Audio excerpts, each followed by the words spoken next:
So, Jim, when the air traffic controller said they lost contact, how often are they monitoring that? Is it constant? It is constant to the extent where they have regular reports that they have to make and that sort of thing. I would suspect, and I don't know this for a fact, but I would suspect that they also may have lost radar contact with it. This route, as you pointed out on the map there, is mostly over land. They're not dealing with the thing here where this airplane was over the middle of the ocean someplace. And being over land means there are lots of places and lots of antennas and lots of radars and lots of radios that would be to your disposal. This sounds really bad, Anderson. It sounds like a really bad situation. I've been trying to come up with every scenario I could to just explain this away, but I haven't been very successful. Well, I mean, you point out that it's over land.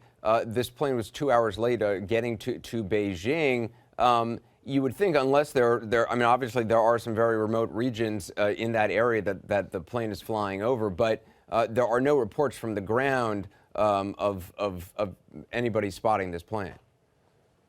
Yes, that's true. And again, one can assume that the Chinese government has radar stations all over the place for their own security. I would think that they would have some way of being able to detect when that airplane was and when that airplane wasn't. We're dealing with an airplane that is about as sophisticated as any commercial airplane can possibly be at this point in time. It has, as you mentioned, an excellent safety record.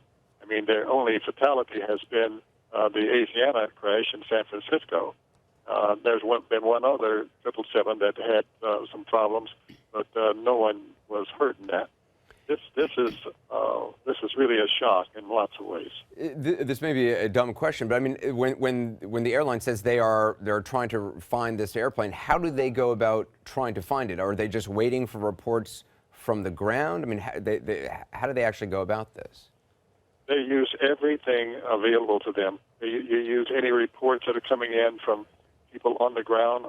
They also would launch aircraft to fly along that route and see anything that's available.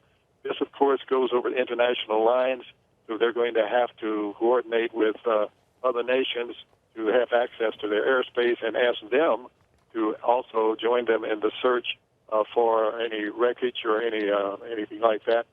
I came up with one wild scenario that if you had a total electrical failure, and if that happened on that airplane, there is a backup to the backup to the backup radio, which can be used. It has very limited range, very, very limited indeed. It's something like maybe 100 miles. So if that happened, and that's a very remote possibility, you would not be able to communicate with anybody by radio until the actually was on final to land someplace. But we don't have any evidence of that, and just the sketchy information that we have so far, it doesn't sound very good.